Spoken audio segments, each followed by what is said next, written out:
২৮ ফেব্রুয়ারি তেহরানের আকাশ তখন ভোরের প্রথম আলোর জন্য প্রস্তুতি নিচ্ছিল। এমন সময় কয়েক দশকের ছায়াযুদ্ধ এবং ভূ রাজনৈতিক উত্তেজনার অবসান ঘটিয়ে মধ্যপ্রাচ্য এক নজিরবিহীন সরাসরি যুদ্ধের সাক্ষী হয়। মার্কিন যুক্তরাষ্ট্র এবং ইসরায়েল যৌথভাবে ইরানের উপর শুরু করে এক বিশাল সামরিক অভিযান, যার কোড নেম দেওয়া হয় অপারেশন এপিক ফিউরি। তেহরান থেকে ইস্পাহান, তাবরিজ থেকে সিরাজ, ইরানের অন্তত ২০টি প্রদেশে একযোগে শুরু হয় বিমান হামলা এবং ক্রুজ মিসাইল বর্ষণ। এর কয়েক ঘন্টার মধ্যেই তেহরান তার সর্বশক্তি দিয়ে পাল্টা আঘাত হানে ইসরায়েল এবং পারস্য উপসাগরীয় অঞ্চলে অবস্থিত মার্কিন সামরিক ঘাঁটিগুলোর উপর। এই সংঘাত কেবল দুটি দেশের মধ্যে সীমাবদ্ধ থাকেনি, এটি মুহূর্তের মধ্যে বাহরাইন, কাতার, সংযুক্ত আরব আমিরাত, কুয়েত এবং জর্ডানের আকাশ সীমাকেও রণক্ষেত্রে পরিণত করেছে। ইরানের পাশে নেই আরব দেশগুলো। চীন, রাশিয়ার মতো দীর্ঘদিনের মিত্ররা দায় সারছে শুধু বিবৃতি দিয়ে। ডোনাল্ড ট্রাম্প সরাসরি খামেনি রেজিম উৎখাতের ঘোষণা দিয়েছেন। মধ্যপ্রাচ্য এবং আরব অঞ্চলে গত কয়েক বছরের নানান সমীকরণে একলা হয়ে পড়া ইরানি শাসক গোষ্ঠীর সামনে এখন অপশন খুবই সামান্য।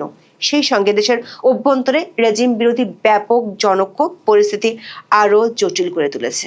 বিশ্লেষকরা আশঙ্কা করছেন, কয়েক মাস ধরে ইরানকে ঘিরে যুক্তরাষ্ট্রের বিলিয়ন ডলারের রণসজ্জা শেষ পরিণত হয়তো ঘটবে আয়াতুল্লাহ আল খামেনির পতনের মধ্য দিয়ে।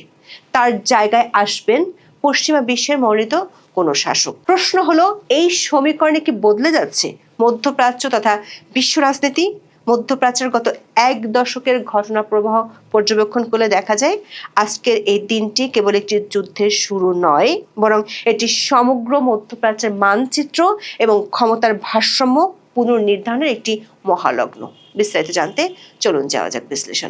এপিক ফিউরি কোনো আকস্মিক ঘটনা নয়, এর পেছনে রয়েছে কয়েক বছরের পুঞ্জীভূত উত্তেজনা, বিশেষ করে 2025 সালের জুন মাসের 12 দিনের যুদ্ধ এবং পরবর্তী অভ্যন্তরীণ অস্থিতিশীলতা। 2025 সালের সেই যুদ্ধের ক্ষত ইরান এখনো কাটিয়ে উঠতে পারেনি, যেখানে অন্তত 610 জন ইরানি নাগরিক প্রাণ হারিয়েছিলেন এবং নাতানজ ও ফোর্দোর পরমাণু স্থাপনাগুলো প্রথমবারের মতো সরাসরি মার্কিন ও ইসরায়েলি আক্রমণের শিকার হয়েছিল। মাত্র এক বছরের মধ্যে কয়েক দফা গভীর সংকটে পড়েছে ইরানের খামেনি রেজিম। শুধু বাইরের শক্তির হামলা নয়, অভূতপূর্ব জনবিক্ষোভ দেখা গেছে সাম্প্রতিক সময়। রিয়ালের অভাবনীয় দরপতন এবং মুদ্রাস্ফীতির প্রতিবাদে জানুয়ারি মাসে তেহরানের গ্র্যান্ড বাজার থেকে শুরু করে প্রতিটি বড় শহরে বিক্ষোভ ছড়িয়ে পড়ে। এই বিক্ষোভ দমনে ইরান সরকার যে কঠোর পথ বেছে নেয় তা আন্তর্জাতিক মহলে তীব্র প্রতিক্রিয়ার সৃষ্টি করে। এতে নিহত হন হাজার হাজার মানুষ। কয়েকটি মানবাধিকার সংস্থা হিসেবে প্রাণহানির সংখ্যা 30,000-এরও বেশি। মার্কিন প্রেসিডেন্ট ডোনাল্ড ট্রাম্প এই হত্যাকাণ্ডকে রেড লাইন বা চূড়ান্ত সীমা হিসেবে ঘোষণা করেছিলেন। বিশ্লেষকদের মতে, ইরানের এই অভ্যন্তরীণ দুর্বলতা এবং জনগণের সাথে সরকারের তৈরি হওয়া বিশাল দূরত্বকেই মার্কিন প্রশাসন ও ইসরায়েল তাদের লক্ষ্য অর্জনের সুবর্ণ সুযোগ হিসেবে গ্রহণ করেছে। আমেরিকান প্রেসিডেন্ট ট্রাম্প তার দেওয়া শর্ত মানতে 19 ফেব্রুয়ারি তেহরানকে 15 দিনের সময় বেঁধে দেন। আক্রমণের ঠিক দুদিন আগে 26 ফেব্রুয়ারি জেনেভায় ওমানের মধ্যস্থতায় ইরান ও মার্কিন যুক্তরাষ্ট্রের মধ্যে পরমাণু কর্মসূচি নিয়ে এক গোপন আলোচনা কোনো চুক্তি ছাড়াই শেষ হয়। ট্রাম্পের পক্ষ থেকে ইরানের তিনটি প্রধান পারমাণবিক স্থাপনা ধ্বংস করার দাবি তোলা হয়। এছাড়া তেহরানের কাছে থাকা সমৃদ্ধ ইউরেনিয়াম যুক্তরাষ্ট্রের কাছে হস্তান্তর করার দাবিও তোলে ওয়াশিংটন। বলা হয়, হামাস ও হিজবুল্লাহর মতো সশস্ত্র গোষ্ঠীগুলোর সঙ্গে সম্পর্ক পুরোপুরি ছেদ করতে হবে। অর্থাৎ এক কথায় আমেরিকার একটি পুতুল সরকারের ভূমিকা দিতে হবে আয়াতুল্লাহ আল খামেনিকে। স্বাভাবিকভাবেই এমন দাবি মানেনি ইরান। দেশটির আলোচকেরা 27 ফেব্রুয়ারি জানান, সমঝোতায় পৌঁছাতে হলে যুক্তরাষ্ট্রকে এসব দাবি প্রত্যাহার করতে হবে। এর কয়েক ঘন্টার মধ্যে তেহরান সহ ইরানের বিভিন্ন শহরে কর্ডন তুলে হামলা চালায় আমেরিকা ও ইসরায়েলের বিমান বাহিনী। 28 ফেব্রুয়ারি ভোরের হামলাটি ছিল অত্যন্ত নিখুঁত এবং সুসমন্বিত। পেন্টাগন এবং ইসরায়েল ডিফেন্স ফোর্সেস যৌথভাবে এই অভিযান পরিচালনা করে, যেখানে আকাশপথের পাশাপাশি সাইবার হামলাও চালানো হয়, যাতে ইরানের আকাশ প্রতিরক্ষা ব্যবস্থা অকেজো করে দেওয়া হয়। দর্শক, যুক্তরাষ্ট্র এবং ইসরায়েল একযোগে হামলা শুরু করলেও দুটি অপারেশনের নাম আলাদা। আমেরিকার অভিযানের নাম অপারেশন এপিক ফিউরি, অন্যদিকে ইসরায়েলটির নাম অপারেশন লায়ন্স রোড। আক্রমণের প্রথম তরঙ্গে লক্ষ্যবস্তু করা হয় তেহরানের পস্তুর ডিস্ট্রিক্ট এবং কেশ ভারদস্ত এলাকাকে, যেখানে ইরানের সর্বোচ্চ নেতা আয়াতুল্লাহ আল খামেনির কার্যালয় এবং রাষ্ট্রপতির বাসভবন অবস্থিত। স্যাটেলাইট চিত্রে দেখা গেছে খামেনির বাসভবন চত্বরের একাংশ পুরোপুরি ধ্বংসস্তূপে পরিণত হয়েছে। ইসরায়েলি গোয়েন্দা সংস্থা মোসাদ দাবি করেছে তারা খামেনি এবং প্রেসিডেন্ট মাসুদ পেজেশকিয়ানকে সরাসরি লক্ষ্যবস্তু করেছিল। মার্কিন এবং ইসরায়েলি সামরিক বাহিনীর আক্রমণ মূলত তিনটি স্তরে বিভক্ত ছিল। এক, নেতৃত্ব উচ্ছেদ, যার লক্ষ্য ছিল সরকারি কমান্ড সেন্টার এবং নেতৃত্বের বাসভবন। দুই, পরমাণু অবকাঠামো, বিশেষ করে ফোর্দো, নাতাঞ্জ এবং ইস্পাহানের অবশিষ্ট পরমাণু গবেষণাগার। তিন, ক্ষেপণাস্ত্র ও ড্রোন কারখানা, যার লক্ষ্য আইআরজিসির ড্রোন উৎপাদন কেন্দ্র এবং ব্যালিস্টিক মিসাইল সাইলো। আক্রমণ চলাকালীন প্রেসিডেন্ট ডোনাল্ড ট্রাম্প তার ট্রুথ সোশ্যাল প্ল্যাটফর্মে এক নাটকীয় ভিডিও বার্তা প্রচার করেন। তিনি ইরানের জনগণকে উদ্দেশ্য করে বলেন, আপনাদের মুক্তির সময় আসন্ন, আপনাদের সরকারকে দখল করে নিন।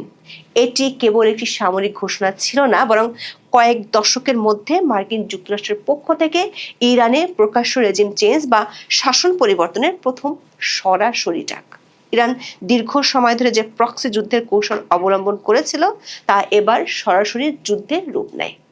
আইআরজিসি তাদের পাল্টা অভিযানের নাম দেয় অপারেশন ট্রু প্রমিস 4। ইরানের উত্তর পশ্চিম এবং দক্ষিণ উপকূল থেকে শত শত ড্রোন এবং ব্যালিস্টিক মিসাইল ইসরায়েল এবং উপসাগরীয় দেশগুলোর দিকে নিক্ষেপ করা হয়। ইরানের পাল্টা হামলার মূল কেন্দ্র ছিল পারস্য উপসাগরীয় দেশগুলো, যারা দীর্ঘকাল ধরে মার্কিন সামরিক ঘাঁটিগুলোকে আশ্রয় দিয়ে আসছে। কাতারের দোহার আল উদাইদ বিমান ঘাঁটিতে একাধিক মিসাইল আঘাত হানার খবর পাওয়া গেছে। কাতারি প্রতিরক্ষা মন্ত্রণালয় জানিয়েছে তারা বেশ কিছু ক্ষেপণাস্ত্র ভূপাতিত করেছে, তবে একটি ভিডিওতে ঘাঁটির ভেতর বিস্ফোরণ হতে দেখা গেছে। বাহরাইনে মার্কিন পঞ্চম নৌবহরের সদর দপ্তর মানমাতে সাইরেন বেজে ওঠে এবং ইরানি মিসাইল সেখানে সরাসরি আঘাত হানে বলে বাহরাইন কর্তৃপক্ষ নিশ্চিত করে। আবুধাবি এবং দুবাইতে বড় ধরনের বিস্ফোরণ ঘটে। আমিরাতি কর্তৃপক্ষ জানিয়েছে শারাফনিলার আঘাতে অন্তত একজন বেসামরিক নাগরিক নিহত হয়েছেন। সৌদি আরবের রিয়াদে বিস্ফোরণের শব্দ শোনা গেছে, তবে পাল্টা হামলা ইরানের জন্য আরও জটিল পরিস্থিতি তৈরি করেছে। আরব দেশগুলো এই ঘটনাকে জাতীয় সার্বভৌমত্ব ও আন্তর্জাতিক আইনের চরম লঙ্ঘন হিসেবে আখ্যায়িত করেছে। উপসাগরের দেশগুলোয় ইরানের হামলার কঠোর নিন্দা জানিয়েছে সৌদি আরবও। হুঁশিয়ারি দিয়ে তারা বলেছে, রাষ্ট্রের সার্বভৌমত্ব ও আন্তর্জাতিক আইন লঙ্ঘনের ঘটনা চলতে থাকলে কঠোর পরিণতি ভোগ করতে হবে। এতে সহজেই বোঝা যাচ্ছে মধ্যপ্রাচ্য এবং আরব অঞ্চলে এক নিঃসঙ্গ শক্তিতে পরিণত হয়েছে ইরানের খামেনি রেজিম। তাদের দীর্ঘদিনের পুরনো মিত্রদের কেউ আর পাশে নেই। দর্শক, এই যুদ্ধের একটি অত্যন্ত গুরুত্বপূর্ণ দিক হলো অত্যাধুনিক অস্ত্রের ব্যবহার। ইরান দাবি করেছে তারা প্রথমবারের মতো পূর্ণ মাত্রায় তাদের হাইপারসনিক মিসাইল ফাত্তা 2 ব্যবহার করেছে। এই ক্ষেপণাস্ত্রটি শব্দের চেয়ে 13 থেকে 15 গুণ দ্রুত চলতে থাকে। অন্যদিকে ইসরায়েল ও তার অ্যারো 3 ক্ষেপণাস্ত্র প্রতিরক্ষা ব্যবস্থা এবং নবনির্মিত আয়রন বিম লেজার সিস্টেম ব্যবহার করেছে। আয়রন বিম ব্যবহারের মাধ্যমে মাত্র $3 থেকে $5 খরচে একটি ড্রোন ধ্বংস করা সম্ভব, যেখানে আয়রন ডোম মিসাইলের খরচ ছিল $50,000। তবে ফাত্তা 2 এর মতো উচ্চ গতির হাইপারসনিক অস্ত্রের বিরুদ্ধে এই প্রতিরক্ষা ব্যবস্থাগুলো কতটা কার্যকর ছিল তা নিয়ে সামরিক বিশেষজ্ঞদের মধ্যে বিতর্ক রয়েছে। অপারেশন এপিক ফেয়ারের সবচেয়ে বড় প্রশ্নটি হলো, আয়াতুল্লাহ খামেনি কি বেঁচে আছেন? ইসরায়েলি টেলিভিশন চ্যানেল 12 দাবি করেছে যে 86 বছর বয়সী এই সর্বোচ্চ নেতা সম্ভবত হামলায় নিহত হয়েছেন। তবে ইরানের পররাষ্ট্রমন্ত্রী আব্বাস আরাগচি এক সাক্ষাৎকারে দাবি করেছেন খামেনি জীবিত এবং নিরাপদ স্থানে আছেন। তবে খামেনির অবস্থান ও পরিস্থিতি নিয়ে নিশ্চিত কোনো তথ্য পাওয়া না গেলেও হামলায় ইরানের সামরিক নেতৃত্বের অপূরণীয় ক্ষতি হয়েছে। নির্ভরযোগ্য সূত্র অনুযায়ী বেশ কয়েকজন শীর্ষস্থানীয় কমান্ডার এই অভিযানে প্রাণ হারিয়েছেন। এরা হলেন ইরানের প্রতিরক্ষা মন্ত্রী আজিজ নাসিরজাদে, আইআরজিসি পদাতিক বাহিনীর প্রধান মোহাম্মদ পাকপুর এবং সেনাবাহিনী বা আর্তেশের শীর্ষ পর্যায়ের কমান্ডার আমির হাতামি। এই নেতৃত্ব শূন্যতা ইরানের সামরিক প্রতিক্রিয়ার চেইন অব কমান্ডকে ক্ষতিগ্রস্ত করতে পারে। যদি খামেনির মৃত্যু নিশ্চিত হয়, তবে উত্তরাধিকারী হিসেবে তার ছেলে মোস্তফা খামেনির নাম আগে থেকে আলোচিত হলেও বর্তমান বিশৃঙ্খল পরিস্থিতিতে আইআরজিসি সরাসরি ক্ষমতা দখল করতে পারে অথবা দেশ এক ভয়াবহ গৃহযুদ্ধের দিকে ধাবিত হতে পারে। ইরানের উপর যখন বাইরে থেকে বোমা বর্ষণ হচ্ছে, তখন দেশটির ভিতর এক অন্যরকম যুদ্ধের সূচনা হয়েছে। জানুয়ারি মাসের নির্মম হত্যাকাণ্ডের পর থেকে সাধারণ মানুষের মধ্যে ক্ষোভ ছিল চরমে। নির্বাসিত রেজা পাহলভি এই সুযোগকে কাজে লাগিয়ে সিংহ ও সূর্য বিপ্লব সফল করার ডাক দিয়েছেন। পাহলভি মিউনিখ নিরাপত্তা সম্মেলনে তার ভাষণে বলেছিলেন, ইসলামী প্রজাতন্ত্রকে শেষ করার সময় এসেছে। 28শে ফেব্রুয়ারি আক্রমণের পরপরই তিনি ইরানি নিরাপত্তা বাহিনীর সদস্যদের প্রতি আহ্বান জানান যেন তারা খামেনির ডুবন্ত জাহাজ ত্যাগ করে জনগণের পাশে দাঁড়ায়। তার এই আহ্বান এবং ট্রাম্পের প্রকাশ্য সমর্থন ইরানি জনগণের একটি বড় অংশকে সাহস জুগিয়েছে। তেহরানের রাজপথে বিক্ষোভকারীদের ডিক্টেটর বা খামেনির মৃত্যু কামনা করে স্লোগান দিতে দেখা গেছে, এমনকি যুদ্ধ চলাকালীন অবস্থাতেও।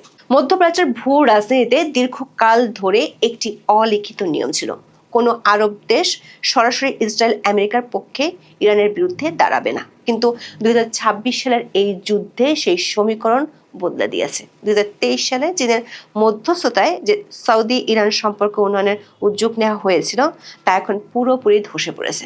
সৌদি আরব অত্যন্ত কড়া ভাষায় ইরানের নিন্দা জানিয়েছে এবং আক্রান্ত উপসাগরীয় দেশগুলো কাতার, আমিরাত, বাহরাইনের প্রতি পূর্ণ সংহতি প্রকাশ করেছে। তারা একে ইরানি আগ্রাসন হিসেবে চিহ্নিত করেছে। বাহরাইন এবং আমিরাত সব জানিয়ে দিয়েছে তাদের ভূখণ্ডে ইরানের হামলার জবাব দেওয়ার পূর্ণ অধিকার তাদের রয়েছে। এই আঞ্চলিক জোট ইরানকে একটি বিচ্ছিন্নতার অক্ষে বা এক্সিস অফ আইসোলেশনে বন্দী করে ফেলেছে, যেখানে ইরান আশা করেছিল ইসরায়েলি আক্রমণের মুখে তারা মুসলিম বিশ্বের সহানুভূতি পাবে। সেখানে বাস্তবতা হলো আরব দেশগুলোই এখন ইরানের শাসনের পরিবর্তন চাইছে। দর্শক, মধ্যপ্রাচ্যের যে কোনো সংঘাতের প্রথম শিকার হয় বিশ্ব অর্থনীতি।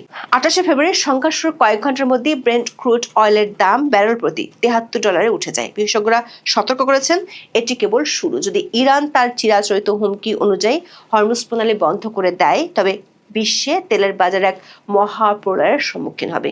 ইরান যদি মাত্র একদিনের জন্য এই প্রণালী বন্ধ করে, তবে তেলের দাম $120 থেকে $150 পৌঁছাতে পারে। এছাড়া যুদ্ধের কারণে বিমা খরচ এবং ট্যাঙ্কার পরিচালনার খরচ আকাশচুম্বী হবে, যা প্রতিটি পণ্য ও সেবার দাম বাড়িয়ে দেবে। সৌদি আরব এবং আমিরাতের পাইপলাইনগুলো কিছুটা তেল বাইরে পাঠাতে পারলেও তারা হরমুজের বিকল্প হওয়ার জন্য যথেষ্ট নয়। ইরান দীর্ঘকাল ধরে রাশিয়া এবং চীনের সাথে তার কৌশলগত সম্পর্ককে ঢাল হিসেবে ব্যবহার করে এসেছে, কিন্তু অপারেশন এপিক ফিউরি শুরুর পর দেখা যাচ্ছে মস্কো এবং বেইজিং অনেকটা সতর্ক অবস্থান নিয়েছে। রাশিয়া বর্তমানে ইউক্রেন যুদ্ধের কারণে নিজে সংকটে রয়েছে। যদিও তারা ইরানকে অত্যাধুনিক আকাশ প্রতিরক্ষার প্রযুক্তিতে সহায়তা করেছে, তবে বর্তমানে সরাসরি যুদ্ধে তারা মার্কিন যুক্তরাষ্ট্রের সাথে সরাসরি সংঘাতে জড়ানোর কোনো আগ্রহ দেখায়নি। চীন ইরানের তেলের সবচেয়ে বড় ক্রেতা হলেও তারা তাদের মধ্যপ্রাচ্যের বিনিয়োগ এবং বিশ্ব অর্থনীতিকে অস্থিতিশীল করতে চায় না। ওয়াল স্ট্রিট জার্নালের বিশ্লেষণে বলা হয়েছে, রাশিয়া ও চীনের কাছে ইরানের গুরুত্ব কেবল একটি ভূ রাজনৈতিক গুটি হিসেবে, কিন্তু তারা ইরানের জন্য যুদ্ধে যাওয়ার কোনো প্রতিশ্রুতি দেয়নি। প্রশ্ন হলো, কি হবে এই সংঘাতের পরিণতি? অপারেশন এপিক ফিউরি বা ট্রু প্রমিস 4 এর মাধ্যমে মধ্যপ্রাচ্য পয়েন্ট অফ নো রিটার্ন বা ফেরার পথহীন মোহনায় দাঁড়িয়েছে। এই সংঘাতের পরিণতি নিয়ে 3টি সম্ভাব্য দৃশ্যপট কল্পনা করা যায়। প্রথমত, শাসন পরিবর্তন এবং গণতান্ত্রিক উত্তরণ। যদি খামেনির মৃত্যু নিশ্চিত হয় এবং আইআরজিসির উপর হামলা অব্যাহত থাকে, তবে অভ্যন্তরীণ বিদ্রোহের মাধ্যমে ইরানের বর্তমান শাসনের পতন ঘটতে পারে। রেজা পাহলভির নেতৃত্বে একটি অন্তর্বর্তীকালীন সরকার গঠন হতে পারে, যা মধ্যপ্রাচ্যের দীর্ঘদিনের শিয়া সুন্নি দ্বন্দ্বের অবসান ঘটাতে সক্ষম হবে। দ্বিতীয়ত, আঞ্চলিক মহাযুদ্ধ বাঁধতে পারে। ইরান যদি তার সর্বশক্তি দিয়ে এবং লেবাননের হিজবুল্লাহ ও ইয়েমেনের হুথিদের ব্যবহার করে পূর্ণ মাত্রায় যুদ্ধ চালিয়ে যায়, তবে এটি কেবল মধ্যপ্রাচ্য নয়, বরং বৈশ্বিক শক্তিসমূহকেও টেনে আনতে পারে। সেক্ষেত্রে বিশ্ব অর্থনীতি এক দীর্ঘস্থায়ী মন্দার কবলে পড়বে। সবশেষ, ইসরায়েল আমেরিকার কৌশলগত বিজয় ও পিছু হটা। মার্কিন যুক্তরাষ্ট্র যদি ইরানের পরমাণু অবকাঠামো এবং নেতৃত্বের মূল অংশ ধ্বংস করতে সক্ষম হয়, তবে তারা শাসনের সম্পূর্ণ পরিবর্তন না ঘটেও এক পর্যায়ে পিছু হতে পারে। তবে ট্রাম্পের ম্যাক্সিমাম প্রেসার 2.0 নীতি অনুযায়ী তারা এবার ইরানের শাসনের পরিবর্তন না হওয়া পর্যন্ত শান্ত হবে না বলেই মনে হচ্ছে। দর্শক, আমাদের বিশ্লেষণ হলো 2026 সালের এই 28শে ফেব্রুয়ারি মধ্যপ্রাচ্যের জন্য একটি নতুন শূন্য বছর। যে ইসলামী প্রজাতন্ত্র 1979 সালে এক বিপ্লবের মাধ্যমে জন্ম নিয়েছিল, 2026 সালের এই মহাপ্রলয় হয়তো তার পরিসমাপ্তির বার্তা বহন করছে। তবে এই পরিবর্তনের মূল ইরান এবং সমগ্র বিশ্বকে কতটুকু দিতে হবে তা নির্ভর করছে সামনের দিনগুলোতে তেহরান এবং ওয়াশিংটনের পরবর্তী পদক্ষেপের উপর।